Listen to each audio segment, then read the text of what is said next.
Welcome to this explainer. If you've ever flown into South America, there's a really good chance you've crossed paths with the sheer, massive scale of Rio de Janeiro's Galeão International Airport, universally known simply as Galeão. Now, when we think of an airport, we usually picture a pretty straightforward singular purpose, right? Just getting people from point A to point B. But, as we're going to see today, Galeão has to juggle vastly different worlds on an enormous scale, acting as the primary international gateway to literally one of the most famous cities on the planet. So, right off the bat, you might be wondering, what on earth do the classic song The Girl from Ipanema, the supersonic Concorde, and heavy-duty offshore oil rigs actually have in common? At first glance, they seem like they belong in completely different universes, but they all share a critical intersection point right on the tarmac of Galeão. And honestly, that wild contrast perfectly sets up our journey through Rio's incredible aviation hub. Welcome to Galeão, a masterclass in dual identity.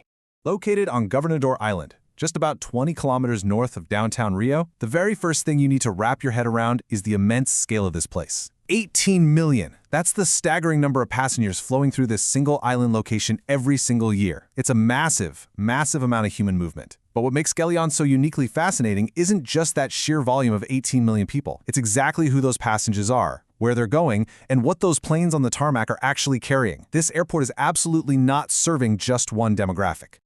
That massive flow of travelers perfectly reveals Galeão's split personality. On one hand, you've got this glamorous, high-energy global gateway for leisure tourists who are flying in from all corners of the globe to experience Brazil's iconic beaches and vibrant culture. But then, on the exact same footprint, it serves as a brutalist, heavy-duty logistical lifeline for the region's massive offshore oil, gas, and maritime shipping industries. You literally have vacationers in flip-flops walking just a terminal away from heavy industry contractors and specialized offshore crews. It's a true logistics high-wire act. Section 2. The South American Anchor. When we dive into its regional footprint, you really see the raw muscle Galeão brings to the table as a strategic anchor across South America's southern cone. Take LATAM Airlines Brazil, for example. They maintain a massive operational footprint here as a major focus city, feeding high-frequency domestic trunk lines and routing regional traffic straight out to Argentina, Chile, and Peru. And then there's LATAM Cargo Brazil. They've turned Galeão into a heavy-hitting cargo hub, using an entire network of international freighters to link Rio's industrial sectors straight to global logistics centers in Miami, Frankfurt, and Amsterdam. It's literally the circulatory system for a huge chunk of the South American economy. What's super fascinating here is how Gol actually completely transformed their business model using this very airport. Historically, Gol was known as a short and medium-haul carrier flying an all-Boeing 737 fleet, but they executed this massive structural shift by making Galeão their megabase and chief international gateway. They use this hub as the ultimate launchpad for their brand-new Airbus A330-900 Neo wide-body fleet, creating their first-ever long-haul transcontinental networks directly to major global cities like New York's JFK, Lisbon, and Paris. A real game-changer for them. And because Rio has such immense global tourism appeal, Galeão acts like a magnet, continually drawing in a massive roster of international wide-body aircraft. We're talking TAP Air Portugal offering high-frequency direct links to Lisbon and Porto, alongside premier transatlantic heavyweights like Air France, British Airways, Iberia, Lufthansa, Emirates, American Airlines, and United Airlines. Galeão acts as a primary South American destination, drawing in heavy metal from virtually every major continent on Earth. Moving on to Section 3. Bossa Nova and Concorde, a glamorous legacy. Let's pivot away from the heavy logistics for a sec. You can literally hear the cultural romance and elite heritage of Rio the moment you step off the plane. The airport's official name, Rio de Janeiro/Galeão Antonio Carlos Jobim International Airport, honors the legendary Brazilian musician and composer, affectionately known as Tom Jobim. As the co-creator of the bossa nova music style and the mastermind behind the world-famous The Girl from Ipanema, his artistic legacy is deeply woven into the airport itself. The terminal installations physically pay tribute to him, greeting incoming passengers with the unmistakable rhythmic heritage of Rio.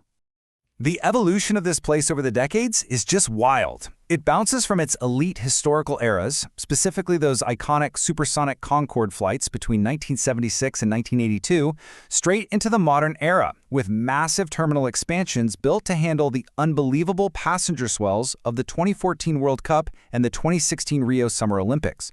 And right up to the present day, it's undergoing a massive transformation following a historic reconcession that handed operational management over to the global operator AENA. AENA is currently spearheading a multi-million-dollar master modernization program, turning Galeão into a heavy e-commerce cargo powerhouse and a totally seamless passenger hub. Get this, 7 hours.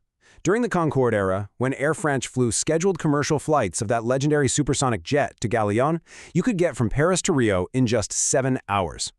Galeão is actually one of the few airports in the entire world that hosted scheduled Concorde flights, a status that completely cemented it as a flagship playground for the global jet set elite. Section 4. Runways and Modern Terminals. The muscle behind the magic. So, stepping from supersonic glamour straight back into raw mechanical muscle, we have to talk about the primary runway, a colossal 4,000 meters. That's over 13,000 feet. This isn't just some arbitrarily long stretch of pavement. It makes it one of South America's longest commercial runways, and it is an absolute engineering asset for the entire region. And trust me, it needs every single inch of that immense length for very specific operational and atmospheric reasons. Galeão is engineered to launch fully loaded, massive passenger jets like maximum takeoff weight Airbus A380s and Boeing 770s in high tropical heat. High temperatures basically mean thinner air, which means these massive planes need far more runway to actually generate lift. On top of that, Galeão is a dual civil-military asset. It shares this 4,000-meter tarmac with the adjoining Galeão Air Force Base, serving as the official operational headquarters for the Brazilian Air Force's heavy military transport squadrons.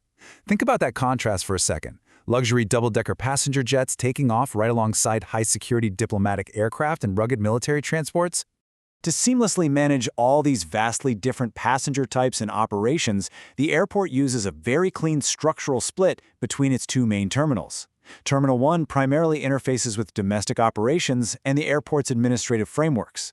Meanwhile, Terminal 2 does the heavy lifting for the global stage, handling the vast majority of international customs traffic, housing the premium alliance lounges, and managing all those massive long-haul wide-body departures we talked about earlier. This clean split is absolutely crucial to keeping the massive crowds organized and preventing total logistical bottlenecks across the island. This efficiency really shines in the sprawling, hypermodern Terminal 2 South Pier. Originally built to handle the insane crowds for the World Cup and the Olympics, this expansion added a staggering 100,000 square meters of terminal real estate. It completely modernized the transit experience, bringing in state-of-the-art biometric e-gates, sprawling luxury duty-free walk-through zones, and 26 additional boarding bridges. It's a massive, highly efficient machine designed to process tourists and business travelers with incredible speed. Finally, Section 5, connecting to the city, from runways to the coast.